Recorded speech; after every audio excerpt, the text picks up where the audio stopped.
രാജാക്കന്മാരുടെ ഒന്നാം പുസ്തകം 11-ാം അധ്യായം 9-ാമത്തെ വാക്യം.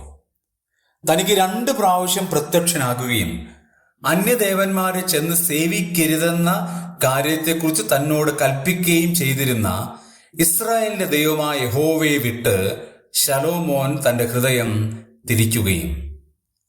ദൈവത്തിന്റെ ദാസനായ ദാവീദിന്റെ മകനായ ശലോമോൻ വളരെ പ്രത്യേകതയുള്ള ഒരാളായിരുന്നു. ദൈവം 2 പ്രാവശ്യം അവന് പ്രത്യക്ഷനായി.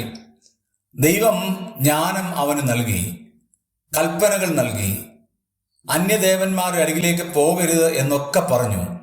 പക്ഷേ ശലോമോൻ ചെയ്ത പാപം അവന്റെ ഹൃദയം ദൈവത്തിങ്കിലേക്ക് തിരിക്കാതിരുന്നു. ഹൃദയം ദൈവത്തിങ്കിൽ നിന്ന് വിട്ടുമാറി.